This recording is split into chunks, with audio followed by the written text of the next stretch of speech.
Good morning and Happy New Year. I want to welcome everyone participating in today's webinar, Nonprofit State of the Union 2023 Industry Update for Tax-Exempt Organizations.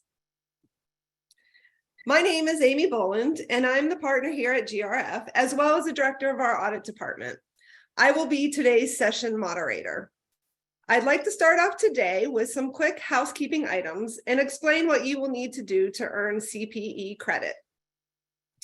Participants seeking CPE credit today must complete and submit a short evaluation survey that will appear automatically following the webinar. You will be asked to recall CPE words in order to receive credit. Please write down the CPE words when they are given and hold on to them until you receive your certificate. They will not be provided again.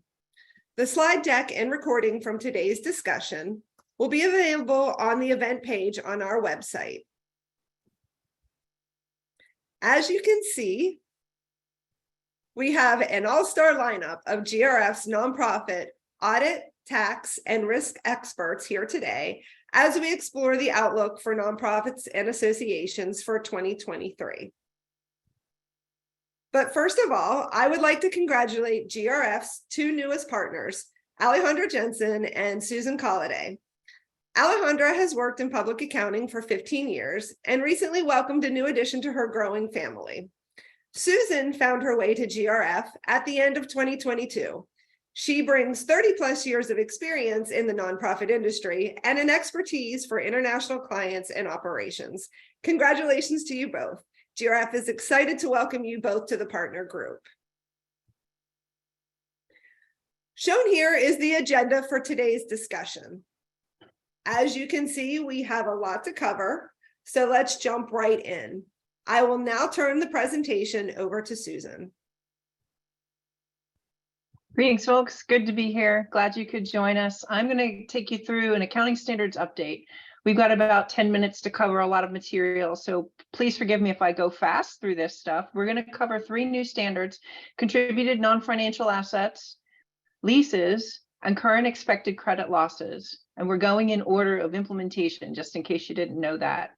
And before we get started on all of that, I'm going to pause and hand it back to Amy for a quick polling question. It'll be your first one of the day. Amy. Thank you, Susan. So our first polling question: have you already implemented the standard for contributed non-financial assets? A, yes. B, no. C, unsure. Please take a moment now to answer the following poll. While the participants are submitting their answers, I will already provide you with your first CPE word. The first CPE word is asset, A-S-S-E-T. If you want to receive CPE credit, please jot these words down because you will need them for the survey following the webinar. Again, the first CPE word is asset.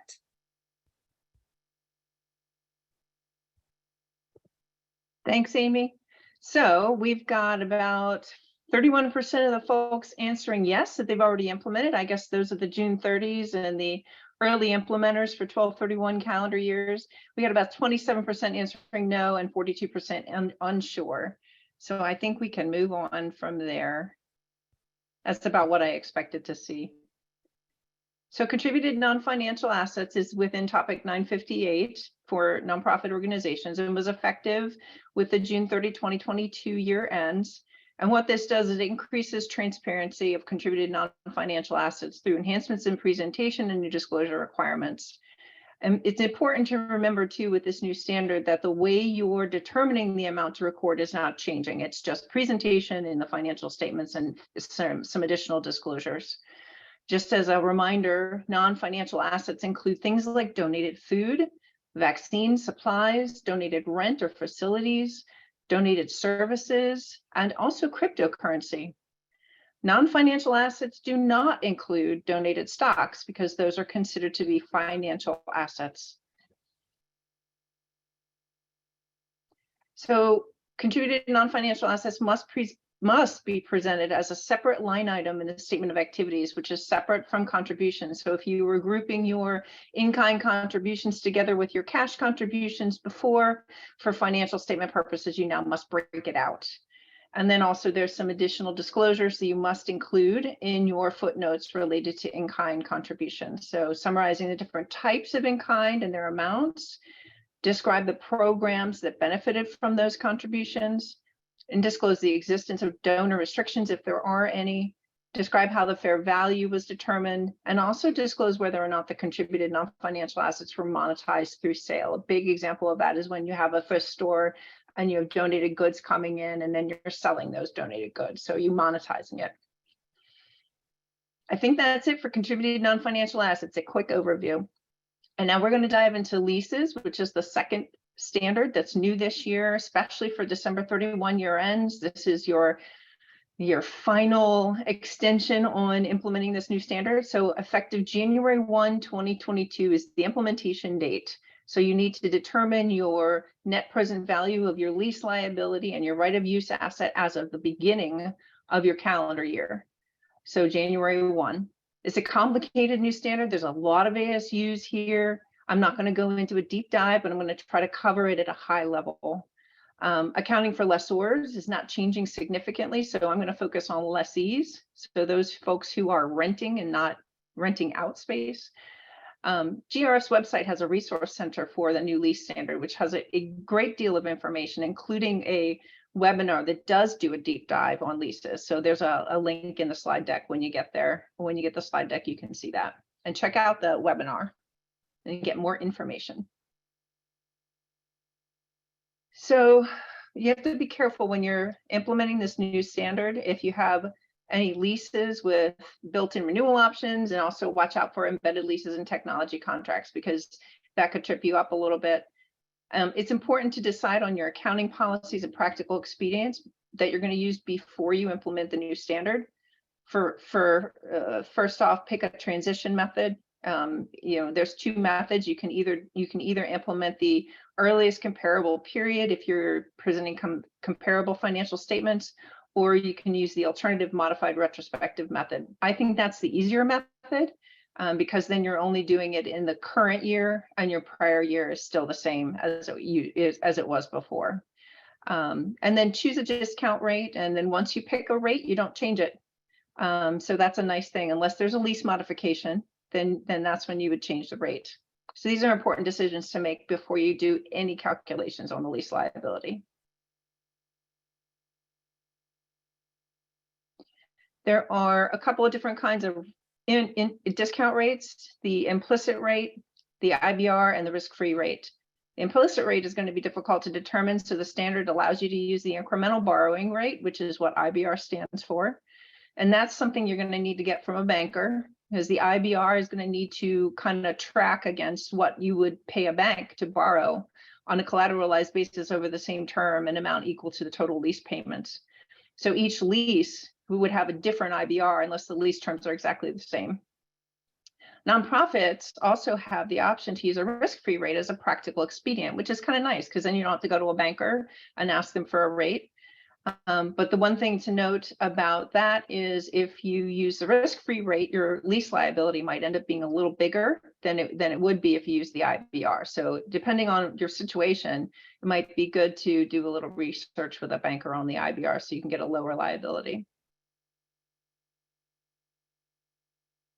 Deferred rent and lease incentive liabilities under the old standard, you will need to carry those forward, assuming they're correctly determined. And there's a special reason for that. I'll get to that in a moment. When you record your adjustment on your implementation date, we call that day one, your day one entry. That implementation date entry records the lease liability and right of use asset. And when you start off, they're equal. But then what you need to do is reclassify those deferred rent and lease incentive liabilities as a contra asset against the ROU, the right of use asset. So that's why that's important to keep the deferred rent and lease incentive liabilities on your books. You don't write those off. And the adjustment on day two and thereafter are going to be your periodic adjustments to record your cash payments for rent and amortize the lease liability, the contra asset for deferred rent and lease incentive, and also the ROU asset. So that's your day 2 and thereafter adjustments.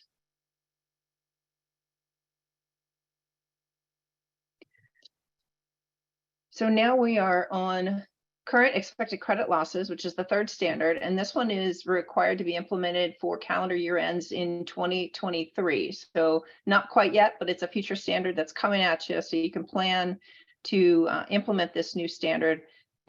Current expected credit losses, or CECL, is not just for banks and for-profits. It also affects nonprofit organizations, which is why we're bringing it up.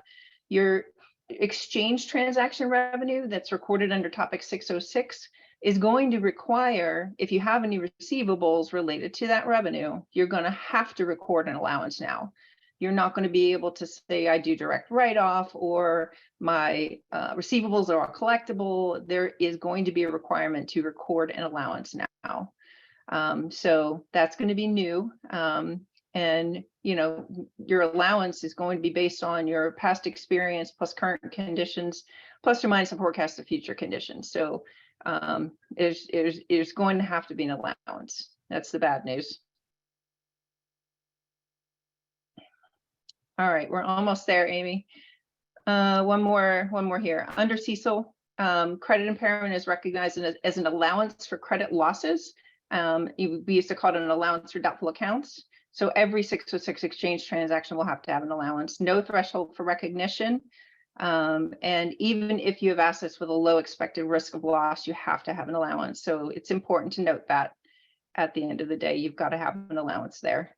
All right, Amy, we want to do a polling question next. Yes, thank you, Susan. So All right. we are on to our second polling question. Question is, are you ready to implement CECL? A, yes, B, no, C, unsure.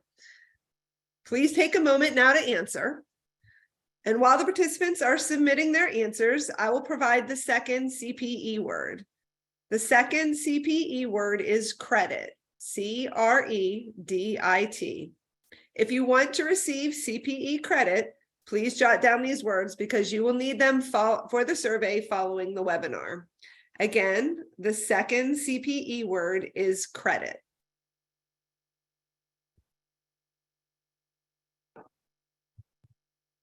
So as you guys can see, we've got 28% that are ready to implement, 32 not ready, and 40% are unsure. And that's okay because you've got a little time here. It's not required until December of 2023. All right, take it away, Dick. Good morning, everyone, and thank you for joining us. And again, congratulations to Alejandra and Susan for joining us. We're really excited about that. Jana Goodarzi and I are going to do the nonprofit tax update. We're going to cover the basically 4 topics here on things that are either recent or things to look out for as we go through 2023. We know that as Jana will elaborate on a little bit more, there's been a lot of issues with e-filing and other issues in dealing with the IRS. And so we got some things that maybe hopefully will be good news as we go forward here. We're going to talk about the Inflation Reduction Act, the IRA, and the IRS funding component of that, along with some other things, some credits, a crypto update on a council memorandum that came out recently. I'm going to do those 2, and then Jana's going to talk about e-filing woes and the diversion of assets. Since we've got some risk advisory things going on, that plays well into what we've been seeing here as well.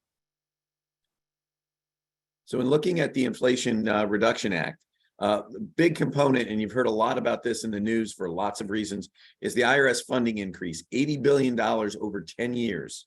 And that's in addition to their other funding. So it's on top of that. And you know, primarily it's, well, we'll talk about what it's going to go into in a second, but $80 billion, even in DC, is a lot of money. So Secretary Yellen, Secretary of the Treasury, in August, when the IRA was passed, has given the IRS 6 months to come up with a spending plan. And that is due in the middle of next February. So we're going to see some things on how that all shakes out. But according to the Congressional Research Services, the funding will be used in 4 key areas. Taxpayer services, which includes pre-filing education, advocacy, things like that. Enforcement, and this is one that's and I'll talk about this more in a second, has drawn a lot of attention because there's been a tension on the political side between one side trying to maybe starve the IRS, as some people call it, and the other one's funding enforcement to close what they call, the gap between what taxes should be collected and what have been collected. Operations support, 25.3, and that's, IRS operations, rent, procurement, things like that. They're kind of their internal things mostly. And then business system modernization, which is a huge thing. As I was telling a client earlier this morning in a board, the business master file, for example, which tracks all the status of nonprofits, is written in a language called COBOL, which even people of my age have trouble remembering what COBOL is. It was written in the 60s. And so modernizing their systems, which will impact taxpayer services, is really important.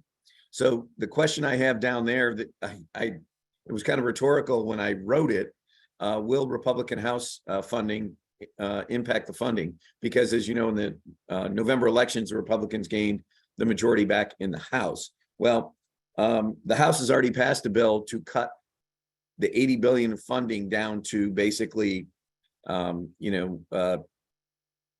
72 billion or something like that. The only thing that it doesn't cut is the first and the last bullet point: taxpayer services and business system modernization. So it was a largely symbolic effort because the Democrats control the Senate, so it's not going to get passed, but it's the first shot across the bow, if you will, of what the struggle will be on funding the IRS. And anybody that's dealt with the IRS knows that it's really been a challenge in getting things resolved on that. So the other thing in the Inflation Reduction Act on the next slide we're talking about is some credits, some clean energy tax credits. There's a large component of the IRA that includes these credits. And for the most part, it didn't really apply to nonprofits because they don't pay tax. And so a credit against tax was not really helpful. But some of the changes, including the first one, the clean energy tax credit, which involves clean vehicles tax credit, investment in renewable energy, those kind of things, allow the credit to be either refundable or for the tax-exempt organizations may get direct payments in lieu of certain tax credits. So the guidance is being developed right now. It's actually part of what they call the PGP, the IRS's priority guidance plan, and developing guidance on this. And I think we got one component out already is an important priority for the government or for the IRS to issue this year. Most of the credits, just so you know, are available for through 2032, but the impetus, includes wind, solar, other types of renewable energy. So the other thing that organizations may be able to do in lieu of getting a direct payment or whatever, they may be able to transfer or sell the credit. So that'll be interesting to see how this all shakes out. The last thing, and not to get too deep into the on the IRA, not to get too deep into it, there's a code section 170 cap D for energy efficient commercial buildings, which allowed a deduction for designers of those buildings to design more energy efficient components to the building. And if you were state or federal or local government, you could allocate those credits to the designer. So now other tax exempt organizations are eligible to do that. So if you're building out a building, it probably helps tax exempt organizations in two ways. One is if you allocate the credit to the designer, you may be able to negotiate and reduce your cost of building those energy efficient components. And the second thing is you may be able to, over the long haul, save money on your utilities. Last thing real quick on crypto. As we've been saying before, crypto donations are donations of property, not publicly traded securities. So even though there's crypto exchanges that have values that you can go to and see what it's worth on any given day, the IRS says it's property. And if you give property over a certain amount, typically $5,000, the donor needs to have an appraisal, and the appraisal is the 8283 is attached, has the appraisal attached. The donee organization, the charity, signs it acknowledging receipt of the described property. The IRS reiterated that the appraisal component to that, to crypto, still applies. And what that means is you have to have a qualified appraisal. Well, there's certain rules about how you become a qualified appraiser, and to my knowledge, I don't know that there's anybody out there or any standards out there that allow that to happen. So it may be inhibiting the receipt of crypto directly by charities. And so the ILM that was issued, that I referenced there, was issued not that long ago. And one of the reasons that it may have been issued is to get Congress to act, because this may require to change those rules where you have readily available fair market value estimates. So you wouldn't need an appraisal. Probably requires a legislative fix, or at least the IRS thinks it does. So with that, I will turn it over to Jana to talk about our last 2 bullet points. Thank you, Dick. As Dick mentioned in the introduction, I'm going to start off talking about the e-filing for self-declared organizations. So the e-file database has gotten so much better with the IRS recently, but there is one area where they still struggle. So most exempt organizations are now required to e-file their Form 990 with the IRS. And also most exempt organizations are required to file an application for exemption. However, some organizations, such as the 501c4 social welfare organizations and 501c6 professional societies and trade organizations, are not required to file an application with the IRS. However, a 501c4 doesn't have to notify the IRS of its intent to operate within 60 days of forming, and they do that by filing a Form 8976. But there's no such requirement for a 501c6. And as a result, there's no record of the organization in the IRS database, and that causes the Form 990 to be rejected upon its initial filing. And the organization ends up spending more money and resources to contact the IRS to complete the filing. And if anyone knows, contacting the IRS these days is a very long process. So hopefully with that additional funding, both things will be resolved, both contacting the IRS and this e-file glitch. Many organizations may decide to file the 1024, which is the application for exemption for those organizations, and it can resolve the e-file issue. But that too can be additional costs to organizations. Now we're going to move on to talk about a diversion of assets. So first, let's start off by defining what a diversion of assets is. A diversion of assets includes theft, embezzlement, or any unauthorized use of the organization's assets, and can involve any person, whether or not an officer, director, key employee, or independent contractor. So do we need to report a diversion of assets on the Form 990? As most things tax related, it depends. It must be significant. So a diversion is considered significant if the gross value of all diversions, not taking into account restitution, insurance, or similar recoveries, discovered during the organization's tax year, exceeds the lesser of 5% of the organization's gross receipts for its tax year, or 5% of the organization's total assets as of the end of its tax year, or $250,000. So for a small organization, that threshold can be pretty low. So if we do have a diversion of assets, where on the 990 do we report it? So it is reported on Part 4, Part 6, Line 5, with a disclosure in Schedule O. So we want to make sure our Schedule O disclosure is thoughtful in the wording, and we provide the reader with information on the steps we took to retrieve the assets and make sure it doesn't happen again. I might even suggest that maybe legal counsel reviews that to make sure we're not disclosing things we shouldn't on Schedule O since it's a public document. A diversion of assets is also reported on the form year in which it was discovered rather than in the year it occurred. In addition, that's not all that we may need to report on the Form 990. So on the next slide, you'll see that if the transaction includes a disqualified person, which is anybody with significant influence over the organization will also have to check Part 4, lines 25A and B, and complete Schedule L. And it also may constitute an excess benefit transaction. So the excess benefit transaction is a two-tier tax, and it's on the disqualified person who benefits from the excess transaction who's subject to a tax of 25%. If it's not corrected within 90 days of that date of notice, a 200% excess benefit tax is imposed on the disqualified person. So now that we learned about diversion of assets, I'm going to turn it over to Melissa, who's going to tell us about the top risks in 2023 to organizations. All right, thank you. Thank you both. Yes, and thanks for going over that. Unfortunately, we are seeing an increase in fraud, and I do believe that's got something to do, you know, with the digital transformation that occurred during COVID. A lot of organizations digitally transformed, but yet maybe didn't get back to the basics within their systems and really make sure there's proper segregation of duties. People are taking advantages of those kind of loopholes, and we're seeing a lot more fraud. So please be vigilant. But yes, I'm Melissa Musser, partner and director of risk advisory services here at GRF. And I'm going to talk a little bit about top risks in 2023 and what you can do about it. We're going to just kind of go over, you know, just how crazy the world is. Obviously, we're going to talk a little bit about that, how to communicate with your board, enterprise risk management as a solution for your organization, no matter how big or small you are. And Trevor is going to, I'm going to introduce Trevor, and we're going to talk a little bit about ESG and DEI.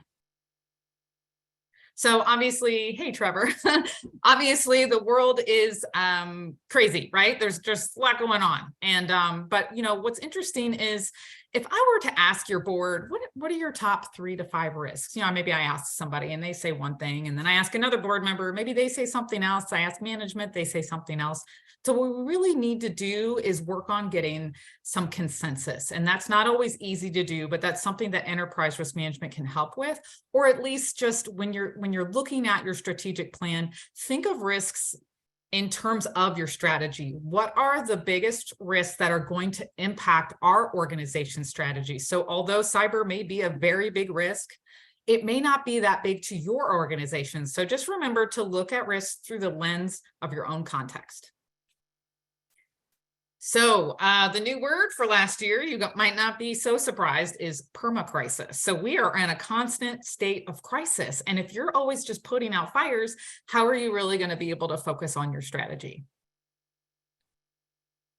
Okay, so we've taken some time to kind of go through, you know, there's all these folks trying to get the crystal ball going, you know, what are going to be the top things we need to focus on. So we went, and my team, we looked at all the different top risks, and we kind of compiled them all together and looked at it through the lens of tax-exempt organizations, nonprofits, and associations. And we're actually going to be issuing a white paper here within the next week or two. So we will be emailing you all with this.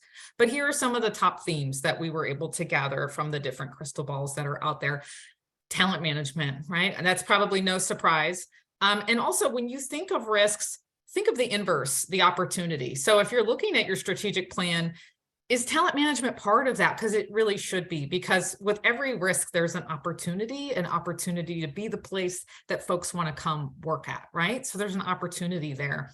Obviously, the recession and the cost squeeze is going to be happening. You're going to feel it, and any kind of supply chain issues, you know, taking a tighter look at maybe your expenses. So that's going to be a really big theme.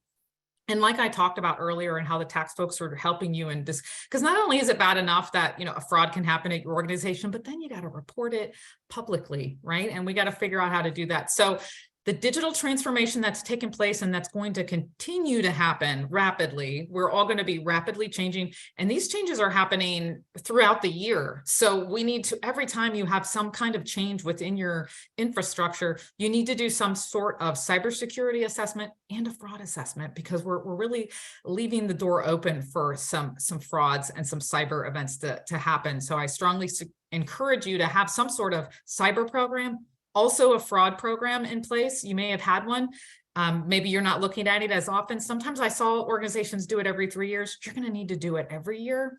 And you're going to need to do it every time something within your organization changes, some kind of system change. So please take a really close look at that. And we really need to get back to the basics: segregation of duties within the system, user access controls, you know, good cyber hygiene.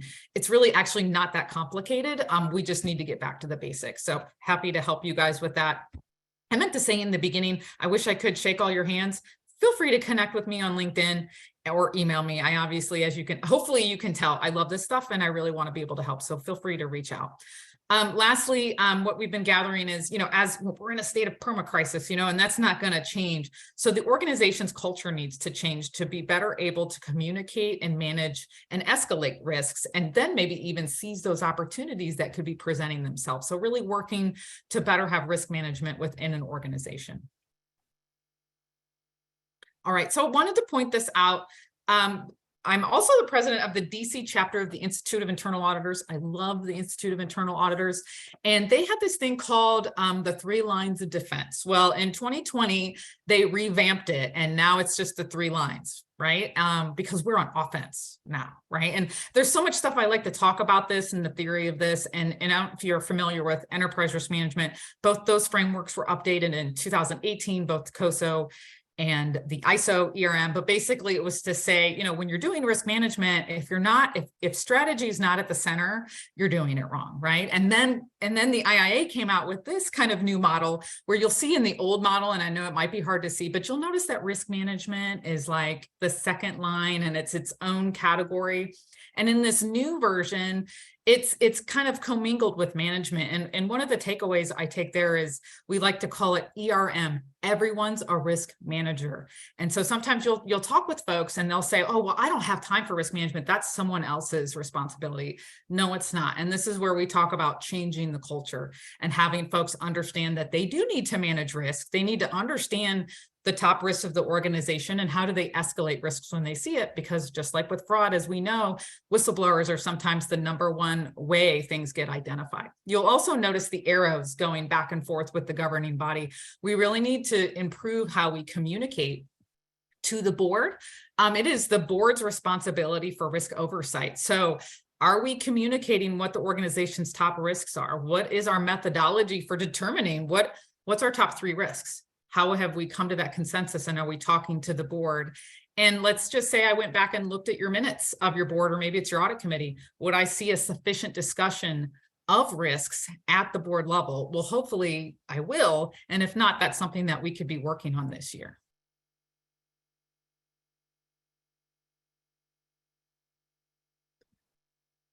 So it looks like we have come to our 3rd polling question. Are top risks a regular agenda item at board meetings? A, yes, B, no, C, unsure. Please take a moment now to answer. While the participants are submitting their answers, I will provide the 3rd CPE word. The 3rd CPE word is tax, T-A-X.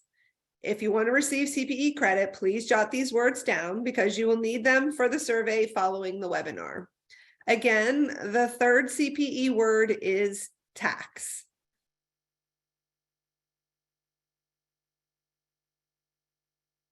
Okay, it looks like 42% are yes, and about 38% are no. So you guys are kind of split down the middle, so that's all right. And for anybody that says no, we're gonna help you, change that. That's gonna be your goal for the year.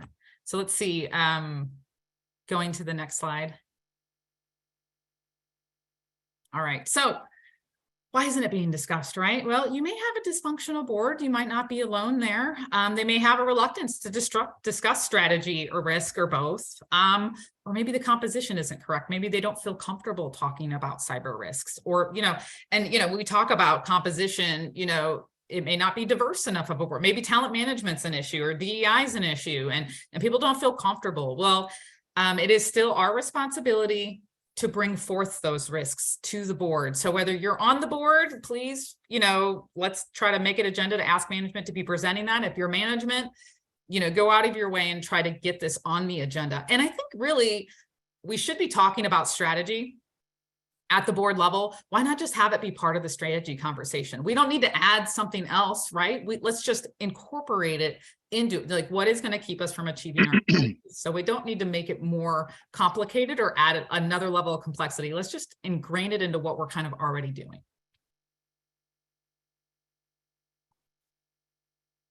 All right. So another thing I want you guys to think about, this is a survey that NC State, we work with NC State actually coming up in February. We're doing another ERM workshop. I think I got a slide here to talk to you guys about this. But anyway, they did this survey and I think it's just fascinating to think about. So, they were surveying, like what are significant risks to your organizations and how many are there, and so the board members said there were 0. Now, do they think there's 0 because they know they have the vision and they're like, no, we're on track and these risks aren't significant? Or is it that they're not getting communicated the risks? I don't know. CEOs say there's 13. CFO said there were 1. And of course, chief technology officers, chief information officers said there's 17. There's a major problem with cyber.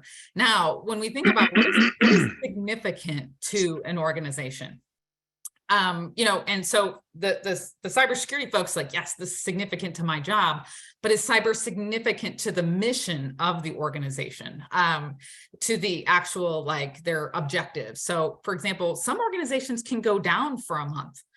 Some can only go down for 3 days. So you really have to determine what is significant to us. And so when we rank our risks and we try to determine what our top risks are, we all are kind of using the same taxonomy and language as to what is significant to us. So that's just something important I wanted to point out. Something significant can, could mean different things to different folks.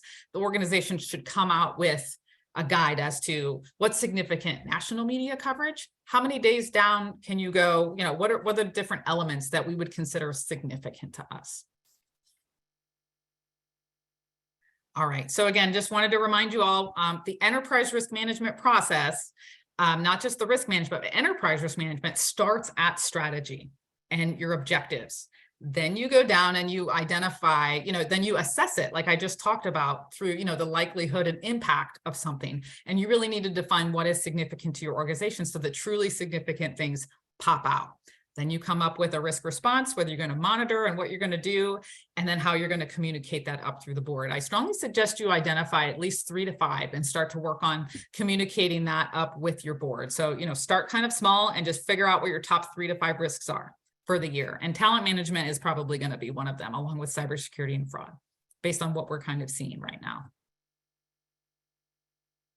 So what we want to do is create a happy marriage between strategic planning, risk management, and really focus on those, those risks kind of in the middle, and also those opportunities. Next time you do your strategic plan, let's like roll ERM up into that. You need to do a SWOT analysis anyway. So why aren't we doing some kind of risk management and then monitoring it at the same time? I know that we don't have a lot of time, so we don't need to reinvent the wheel. Let's just incorporate it into our strategy session and our strategic planning. Whether you have a 1-year strategic plan, a 3-year, or a 5-year, let's also do ERM at the same time and start thinking about things differently. I like to call it working smarter, not harder. All right. So now we're going to talk about ESG. So, we thank you for those who filled out the survey. We had gotten some questions on ESG. So I really wanted to make sure we talked about that, because believe it or not, you're already doing something about this. And, your stakeholders might be asking you to do more. So let's talk about it. So there's environmental, social, and governance. And going to the next slide, we're going to talk, what is the environmental part? That's probably what you're going to be hearing a lot about in the news. The next slide, please. Okay, great. So environmental is what you're probably hearing about. A lot of, public companies needing to work on disclosures, carbon emissions, waste management. You're going to be seeing a lot about this. And also, I want you to think, yes, this is a risk, but then there's also opportunities. A lot of folks started working from home. That may have improved your organizational environmental footprint. So before asking people to come back, is there some other side to that? Is there some other benefit that we are adding? So just, kind of opening your mind to think of things in some different ways. So on how to disclose that and how to be open to maybe thinking a little bit differently when it comes to the environmental aspect of ESG. Now, the next slide talks about the S part of it. And this part, you're likely already doing to some degree. This includes, your relationships with employees, customers, the community at large. Data privacy is a big one. Do you have a privacy policy? How are you handling folks' data, health and safety, labor management? But DEI is actually part of the S in ESG. So if you have any kind of DEI initiative, and if you don't, you should, and Trevor's going to talk to us about that, you're doing ESG. You're just doing the S part of ESG. Now, on the next slide is the G part. And I've already kind of talked to you a little bit about this, but you know how the arrows need to be going both ways? Well, we need to be, making sure that we have proper governance, proper internal controls, and also the diversity risks within the board, making sure the board is diverse. So I'm going to go ahead and turn it over to Trevor, because I know he's had a lot he wants to talk about as it relates to the DEI portion here. Thank you, Melissa. Definitely appreciate that, and happy to see everyone here. As we move on to the diversity, equity, and inclusion aspect of this particular presentation, I do have a polling question. And as you can see here, the polling question is, have you seen your main stakeholders, employees, customers, investors, suppliers, communities, et cetera, place an increased focus on DEI program? Yes, no, or unsure? And as you all are filling out the polling question, I will give you the final CPE word. The final CPE word is diversity, DIVERSITY. If you want to receive CPE credit, please jot these words down because you will need them for the survey following the webinar. Again, the final CPE word is diversity. And back to you, Trevor. Thank you, Amy. Wow, great to see it. Overwhelmingly, the response is yes. Excellent, excellent. And from what I've seen as well in this particular aspect, I do agree that the stakeholders, they definitely want to see the tone at the top. They want to see your initiatives, and they definitely want to see the results. You must understand the importance of each stakeholder group and build its strategy around these stakeholders and processes that are deemed most important to the organization's underlying objectives. Diversity recognizes all the ways we are different and unique, and that all our differences and uniqueness are sources of strength, contributing to new ideas and improving problem solving. Diversity characteristics include, but are not limited to, race, gender, age, national origin, self-identification, religion, sexual orientation, socioeconomic status, education, marital status, language, and physical appearance. That is a mouthful. And moving on to the E, what is equity? Equity is an ongoing practice to ensure that everyone is given the resources and opportunities based on their circumstances in order for everyone to achieve a fair and equal end result.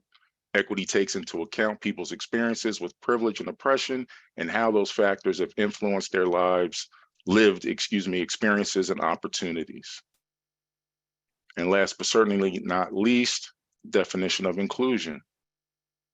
Inclusion creates an environment where everyone feels welcome, respected, and valued. They are not afraid to show their true personality, talents, and aspirations, but also their insecurities, doubts, and worries. Inclusion happens when people feel like they are an insider. They experience a feeling of belonging within their organization.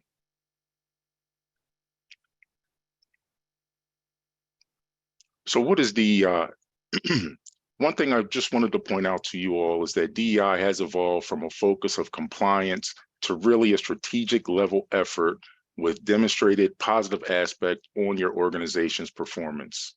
Companies that strive for both diversity, equity, and inclusion are achieving intended business results because they provide a competitive advantage. And those advantages include increased sales revenue, increased customer base, as well as increased profits.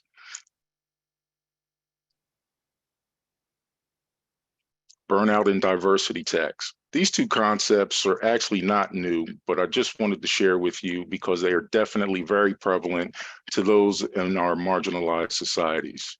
Key points here, I just wanted to point out that marginalized employees face the diversity tax in the workplace. And burnout is more likely for marginalized employees because of the cumulative impact of this diversity tax. And ultimately, DEI is a critical part for preventing and reducing the burnout. So what exactly is this diversity tax? People within the marginalized society are often told that they have to work twice as hard for half as much. This expression is a summary of what is referred to as a diversity tax. Microaggressions. Just wanted to point out the definition of microaggressions include a couple of examples and how they impact those that are receiving these microaggressions and the impact to your organization. And microaggressions are the term for commonplace verbal, behavioral, or environmental slights, whether intentional or unintentional, that communicate hostile, derogatory, or negative attitudes towards historically marginalized groups. and it definitely impacts a person's ability to do their job, sense of safety, and overall happiness. Some examples we have here. Where's your family from? Where were you born? This particular microaggression assumes that everyone that is not from everyone from a marginalized society was not born in the United States. And that's a definite incorrect assumption to make. Wow, you were so articulate. This one typically means that you wouldn't expect somebody from a marginalized society to be articulate.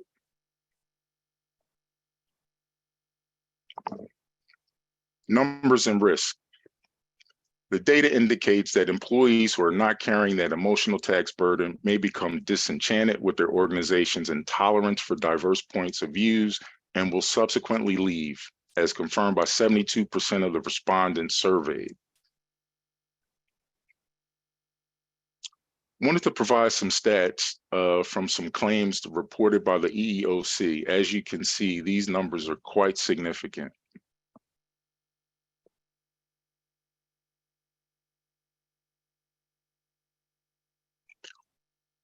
Next, you see this slide. What do we do? Where do we begin? And in my vantage point, and based upon the studying that I have done in this diversity, equity, and inclusion journey, I like to look at it from an inclusive standpoint, because I believe first you have to create an inclusive climate, an inclusive culture within your organization, and then you can work back towards the equity as well as your diversity. So how do you make an inclusive climate? All leaders shape climate for better or for worse. Educate yourself. Start to understand the nature of your biases. Have those discussions.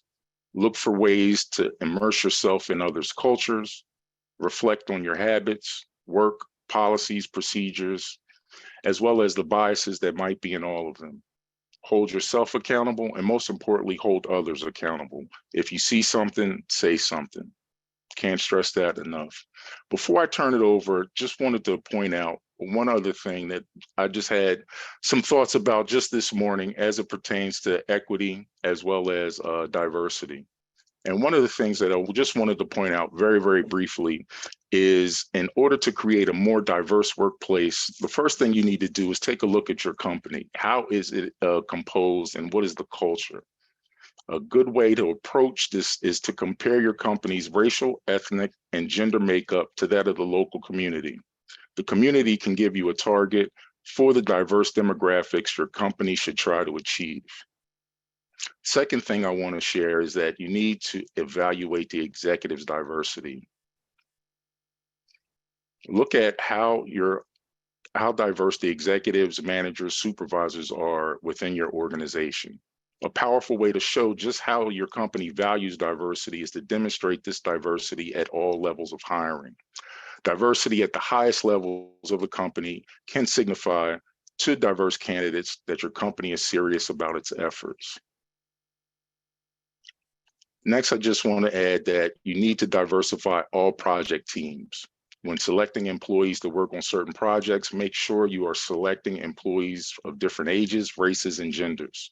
This will prevent teams from having one central perspective rise out of similar life experiences. And lastly, with regards to this, I just want to urge you all to emphasize to your managers to provide timely, constructive feedback. Have those conversations with those that do not look like you, and don't be fearful of what the response may be. You might be pleasantly surprised. And young hires are really, really looking for that timely, constructive feedback. And with that, I'd like to turn it over.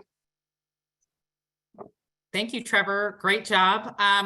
Want to continue this conversation. We do have a workshop coming up in February with NC State. And so we'll be talking a lot about ERM, and it'll be more collaborative where everyone can kind of share ideas and talk. And I did want to mention, I forgot on slide 40, I did add some links on ESG disclosures. So when you get the slides, go ahead and click those links. But I did want to point out a new risk that's out there. It's called greenwashing. So you don't want to make things look better than they really are, you could get yourself in a lot of trouble. So make sure you're doing some kind of compliance around the disclosures that you would be maybe putting out there.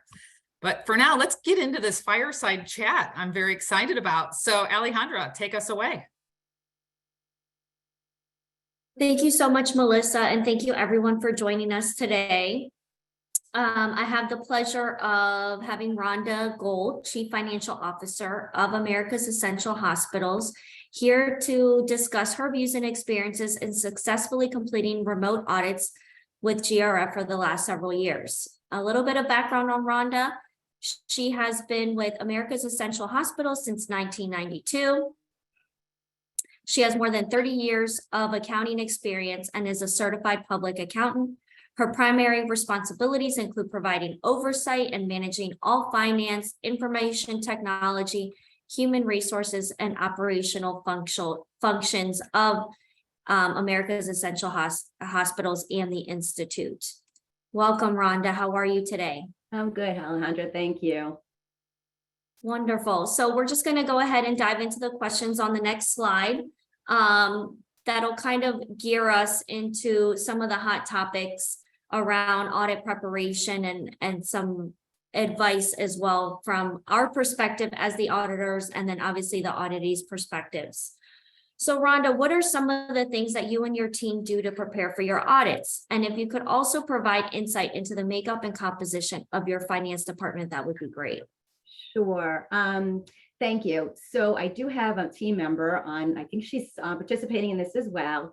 I'd like to just give a shout out to her as well. So Jumi Sawadjala, she's my senior finance director. So we're partners in this. And we have basically, I oversee, as you said, the whole kit and caboodle with the finance, IT, and operations.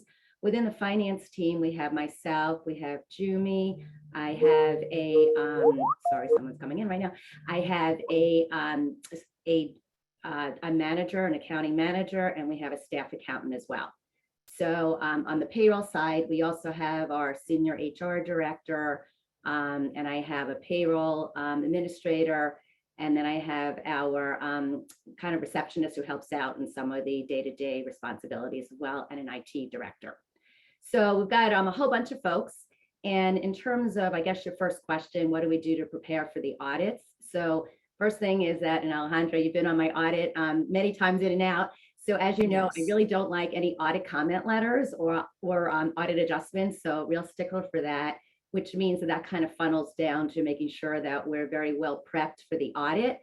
A bunch of things that we've been taking on really based on the presentation that we just heard is we've been focusing a lot on DEI and looking at our risks, and seeing basically, to Melissa's point, what are our biggest risks out there, which is exactly what you mentioned. So we do fall within that grouping, and we're trying to spend time focusing on those as well.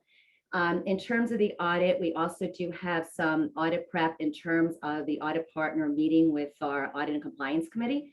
So we have them talk about, reviewing the scope and the engagement letter. So the committee has to sign off on that. And the big thing for everybody is preparation, whether it's remote or whether it's in-house. I almost think remote can be even a little bit more prep because you don't have that face-to-face interaction on a regular basis. So SureLink, which is what you guys use as, to gather all the audited finance audit, all the audit work papers, that is really super helpful because that's something that our team meets regularly. And we do, Jumi will then assign it to all of us, what questionnaires we need to fill out. She sends them out to everybody. And then I go into SureLink before the audit, probably every day, if not every other day, to kind of see how we are doing status-wise to make sure that we're, keeping up to date. And the other thing is I do ongoing analysis of where we stand compared to budget on a regular basis and compared to last year. So at the end of the year, we're not kind of facing these large variances without explanations. Got it. And then I'm assuming at the end of every month, especially that year-end close, you're doing a thorough review of those reconciliations and those financials. Yeah, absolutely. So part of our month-end close is obviously reviewing all of the general ledgers, the subsidiary general ledgers, schedules to make sure they tie it to the GL. Payroll is our largest expense, as I'm sure in most organizations. So that takes a lot of time because we do a lot of the reconciliations to the 941s, which is always a year end. You're pulling your hair out because those become a little bit more complicated with the accruals and whatnot. But I also do regular quarterly updates to the board. So at that point, I'm really pretty much capturing some big variances, because if I see if something's not booked to the GL that I budgeted for, we're reaching out to the budget managers to make sure that we find out what could possibly be missing. And that actually brings me to the next point. The budget managers of the programs, super important in this process. We have to reach out to them regularly, do financial updates, make sure that their actuals make sense, to try to capture things that perhaps were charged to their project that should not have been. And then we go ahead and try to catch them during the year. So at the end of the year, we're not really surprised by anything. Wonderful. Awesome. And then I think you've pretty much already answered number 2, is ensuring that your team is on track to deliver and upload that information timely in the documentation. That's a key deliverable. The one thing that I do know is the coordination between the different departments of getting the information. So, it's very helpful to make sure that people know what their responsibilities are so that they can work on it ahead of time. You're not having this last minute, putting out fires to get the information ready for the audit. Yeah, and like you said, the sooner that that information gets uploaded, the better it is also on our end as the auditors, because we can appropriately plan. We can get you all the samples ahead of schedule. So that way, once we kick off field work, we really want to hit the ground running with the test work. So yeah, which actually brings me to another point, is that we've had like years ago where we were so super worried about not getting the auditors the information on time. So we sent a trial balance that was not reviewed, for every, to cross every T and dot every I. And that's really important, is to make sure that the trial balance that we send to you all is really accurate, and that's the one you're going to be working off of, because that's when you start doing your testing. And remotely, that actually becomes a little bit more important, because again, you're not having that, the face-to-face with the auditor. So you want to make sure that work is really done beforehand. right. And because we don't have that face-to-face, I think something that has worked well in the past is having those check-in meetings throughout the week. We'll schedule like a Zoom call, like a kickoff call at the beginning of the week, just to make sure, hey, I'm still working on this. So if you can focus on, this section, go ahead and that's ready. So I like having those entrance conferences. And then we also do like a midweek check-in, quick Zoom chat, a Zoom call or a Teams call, just to really, talk about progress. What big items may be still outstanding, or questions that we have that may be easier to answer, in a conversation versus emails back and forth. Yeah. And then that exit meeting at the end of the week to really see what we've accomplished and what's left outstanding, I think is also very, very helpful now in this remote environment. Yeah, and Alejandra, I think the other thing too is, because I know that you guys meet with not only myself clearly, but you do meet with our president and CEO to obviously make sure that, I'm doing things on the up and up.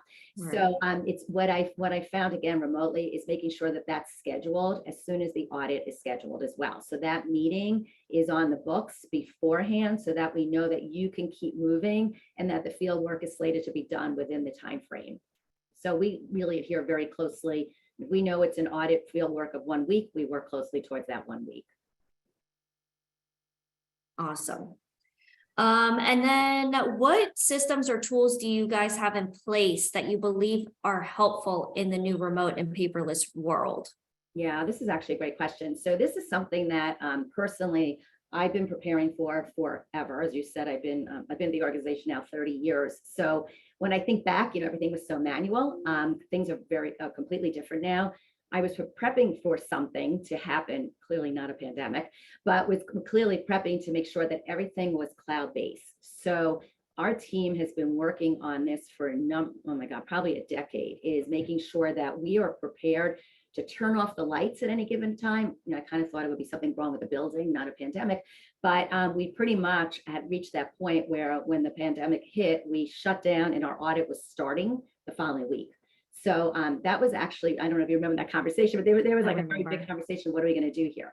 So over the years, we pretty much moved everything to the cloud. We also adhere to FISMA, which is the, Federal Information System Management Act or something, where It's very important from credit cards. If you accept credit cards, you really should be FSMA compliant. So we have a consultant that regularly does FSMA testing for us, and that has helped with our technological controls. So that's one component of this prep. And we actually went everything to the cloud. So we're on Microsoft Office, as I'm sure many of you are, which allows Teams, which allows SharePoint. And those of you not using SharePoint, as much as I really personally hate the system, it really does, it's very helpful because you could share documents internally. You're not creating many versions. So I know the finance team, we really use it on a regular basis. We also use Sage Intacct. So we moved Solomon over to Sage Intacct, which is cloud-based. All of our employees complete their timesheets, which is pretty much used to drive all of our allocations internally, because all programs are charged based on the percentage of staff time that people work. So timesheets is a super important component of that. So they all have ability to fill that out using Sage Intacct. We use Concur for our expense reports, American Express charges. AnyBill is considered our third-party accounts payable administrator. So we don't do any in-house checks at all. It all goes through AnyBill, and I sign the checks, via an electronic signature and approval process, and that has been super helpful. Of which all of these systems, by the way, are accessible by, even on the phone. Like if we need to get, if I need to approve something, I have the technological ability to do that as well, if I'm not physically at my computer.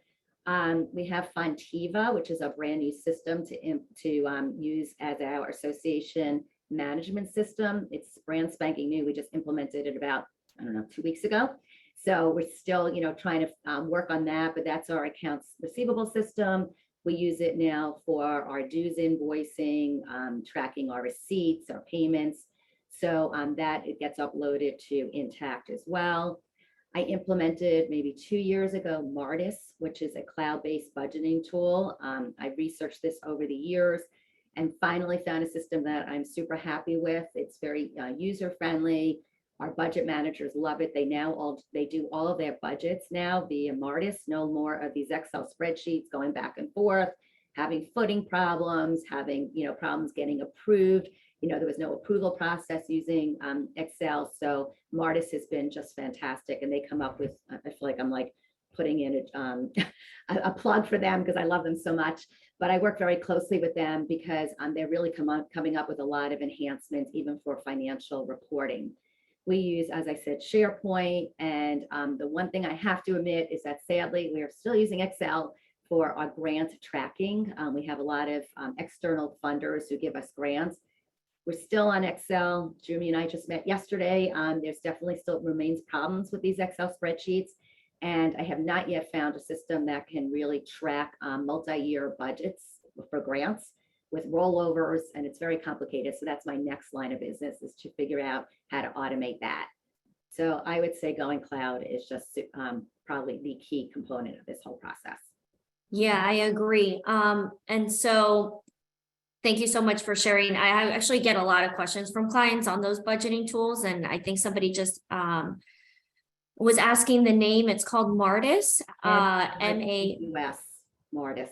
Martis, Yep. yes. Yep. Okay, wonderful. And then another thing that I wanted to also piggyback on everything that you just discussed is that because you are on Intacct and you're using anybill.com and Concur and all of that, what Rhonda and her team usually does is that they give us read-only access so we can go in, pull reports, pull support for, our testing and things like that during audit time, which saves them time as well from having to sift through all of the information and uploading it. That getting us that access is very efficient and saves a lot of time. And the other thing is we use Concur, which Concur, I have to tell you, is a very complicated system. It's not like my Martis, which is much easier. But with Concur, basically, the other thing that we do use it for is that we send our president CEOs expense reports for further approval by our treasurer, a board treasurer. So I can easily, my team downloads these reports directly from Concur. I shoot them off via an email to our treasurer, and I've gotten good feedback that they find that very easy to read as well. They've oftentimes members of other boards, and they said that it actually makes their jobs a lot easier. Awesome. Thank you. Mhm. And then during field work, how often are you communicating with the entire team to ensure audit progress and status? I is would say moving? pretty regularly, at least once, if not a couple times during a day. I also do have, and Alejandro, your team probably knows this, I do have contact with whoever the manager is on the project. So I'll oftentimes be in touch with the manager as well. Jumi and I have regular meetings. We do, talk to each other. Again, I go into SharePoint, I'm in SharePoint, SureLink to see, what the status is, whether you guys have looked at these files or not. So I think I'm pretty much, hands-on. I think it's hands-on deck. And then, we are very much tracking the progress as the audit goes on to make sure that the communication I have with the auditors to make sure that you're not falling behind, because it's, again, very important that we stay within our budget as well. Exactly. Okay, good. And then for any new and or prospective clients, what would your advice be as they approach audit time? Moving to the cloud, basically making Agreed. sure everything is as automated as possible, making sure your data talks to each other. So, we have all of our systems communicate with each other. Everything is ultimately uploaded to our Sage Intact. So that's very important. Use SharePoint to share the files so that you don't have 15 different versions running around. I mean, I'll be honest, we still have that problem. I'll be working on one file, my team may be working on another. So we're still trying to work out the kinks with that, but you're able to go in and see when the last time somebody made changes. So, it has a versioning component to it. The other thing is be realistic for when you schedule the audit field work. So if you're not going to be able to be 100% done, you're not confident, then don't do it. Don't schedule it. The other thing that we do internally is that we set an internal deadline of 2 weeks before the audit to be 100% done, so that we have kind of like a fake deadline, so to speak, even though we hold ourselves accountable to it, that pretend the auditors are coming in and that everything has to be completed 2 weeks ahead of time, so that we are moving on to the next, we're moving on to the current year and we're not constantly going back to the prior year and making adjustments. I want everything to be done before that. I would say the other thing that's really important is making sure the team members that have to know what they're working on earlier, have the extra time to get the schedules done so that they're not surprised by any of these requests.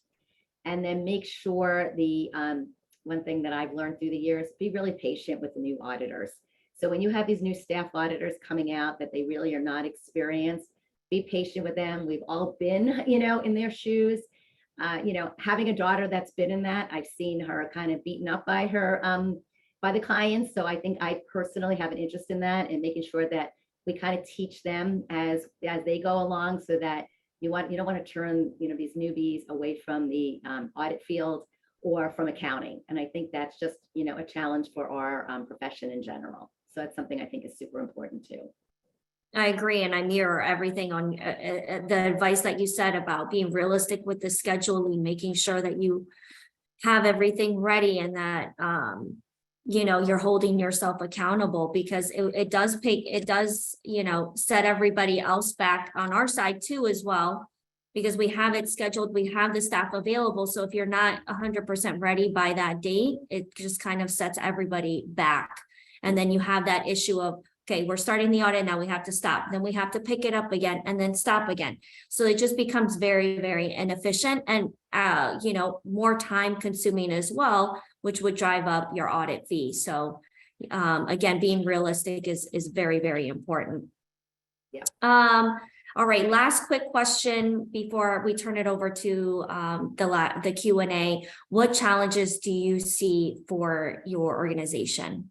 Yeah, so just real quickly, the big thing for us is that we have 2 entities. So because of that, we have a lot of intercompany transactions, and costs are shared between both entities. So we just struggle with allocating across entities and across programs, particularly with the new FASBs trying to get fully loaded costs and do the allocations to each functional line item, expense line item. That has just been within our Sage Intact system. It's been a little challenging for us, and then trying to get that data to talk to Martis to make it more user friendly. So we're struggling a little bit with that. We continue to work on it to tweak our allocation module, because we just switched to the Sage module. We used to have a third-party module to do that. So that just continues to be a little bit more of a challenge. And we also allocate, time across all the programs. So just making sure that that system works correctly. And then lastly, is just making sure we continue to do our testing on live data with Fontiva, the new AMS system. So the work continues, but we're moving along, and I think we're on the right path for success. I hope, anyway. Yes, thank you. And, speaking of Intact, we have an entire ATS team, accounting technology systems team. So if anyone out there is, looking to switch, there's a lot of positives with Intact and everything that it can do. Just let us know, and we can definitely point you in the right direction there. All right, so I think that's it for our fireside chat. Thank you so much, Rhonda, for doing this. I am going to hand it back so that we can go through our Q&A. Thank you. Thank you, Alejandra. Thank you, Rhonda, so much for all the information. We're going to go through and answer some of the questions that we did receive from the audience. I know some of them have been answered in the chat, so we'll try to answer some of the ones we received ahead of time. And then if we have time for going through some of the ones that were coming through the chat. But one of the ones that I know have come up is, and I think this is a question for Susan, and it talks about lease accounting software and if there's any options that you can recommend. Definitely. NetLease is a great system. GRF is a reseller for NetLease. And if you're working with more than 2 leases, you don't want to do this in Excel. You definitely want to look into getting software. Great, thanks, Susan. Another one that came through, and this will be a question for Melissa, and it does ask about, what does ERM look like at a small nonprofit? Oh, yeah, thank you. Thank you very much. And, I think smaller and obviously risk management is important for any size organization. So I'm assuming your small nonprofit does a strategic plan. So I think just incorporating it into that process and however you're conducting that process. You don't need to have someone with the title of risk. A lot of times who kind of leads the coordination efforts really it varies from organization. I've seen CFOs are really well suited. The AI CPAs really support, ERM certification. So CPAs are very well suited to do risk management. Whoever it is, just make sure they're not slanted too much in one direction. Like a CPA might be slanted a little bit more towards maybe accounting controls. And if maybe it's an insurance person, they're going to be more, slanted towards insurance. And that's why we like to create risk councils where everyone gets to have some input into what the organization's top risks are, and it goes up to the board and back. But any size organization, no matter how small you are, come up with the list, communicate to your board, and do it in conjunction with your strategic plan. That would be my advice. And Melissa, one just came through, and I don't know if you have any software suggestions. Oh, wow. So we did just... So, for smaller organizations, I think Excel is great. I am such a fan of simplicity, but we do have some complicated international organizations, and I really want to help people, be able to manage this. And so we do now offer a GRF white labeled software. So reach out to me and we'll be able to help you customize. And we have negotiated to make it affordable. We work with nonprofits. We understand some of the stuff out there is like $40,000 a year, and that's not what we're talking about. Those are for public companies, really complex organizations. So reach out to me, connect on LinkedIn, send me an email. You got my contact information here, and we'll get you set up if you'd like some kind of demo. Great, thank you. One other one I wanted to just point out, and this was one for Susan, and I didn't know if anyone saw it on the chat, but it was talking about the contributed financial assets, and it was a question about donated clothing. Got it. Yeah, I did respond in the chat, but just know that there's thrift store industry standards that you can use, and they should be applicable in your geographic area. But some examples, if you want to look them up, there's a couple. AICPA has a sample illustrative financial statement for Save Our Charities that has a footnote disclosure that you can look at that and how they're doing it. Salvation Army's website has a donation value guide, so you can check that out. And the IRS also has a publication, it's 561, where they provide information on how to value donated goods. So just a couple of ideas there for you. Great, thanks, Susan. And then I think we probably have time for one last one, and this one is for Trevor. And it is asking about if companies should release transparency reports that report negative metrics or negative performance indicators. Trevor, would love to hear your thoughts on that. Thank you, Amy. But before I answer that question, I did see a question in the chat that I just want to address very, very quickly. And I believe the question is, why isn't merit ever included in DEI discussions? And I think, merit should always be included in discussions with regards to promotions, et cetera. But I think the key here is, and this falls into the equity piece of it, whereas organizations should find ways to support diverse employees towards these promotions and senior positions. And the best candidates should always get the job, but everyone should be given an equal opportunity to grow into positions of leadership. So, Amy, if I'm not mistaken, the question was regarding transparency reports and if there's negative metrics. Yes. Well, absolutely, you should release it, even if it's negative with regards to metrics or performance indicators. And I think companies should never be afraid of what the metrics may reveal, but allowing this to stand in the way of releasing the transparency report, I think, is a mistake. Rather than backing away from the transparency, see this as an opportunity to communicate the data around DEI, as well as your efforts towards it, as a meeting of the transparency demand head on, because people, they want to see the numbers. I mean, the day of, talking about it is over. They want to see the results. So, I think you could also use this as an opportunity to create a new narrative around what your company has learned about their DEI efforts. And there's no better time to set goals around the company and reimagine these efforts and support real change within your organization. Great. Thanks, Trevor. With that, we would like to thank everyone for attending today's discussion. We encourage you to follow us on social media at GRF CPAs and visit our website at www.grfcpa.com for upcoming events and alerts. Please remember to complete your survey. It'll appear automatically following the session if you'd like to earn CPE credit for attending today's discussion. Thank you all again and have a great day.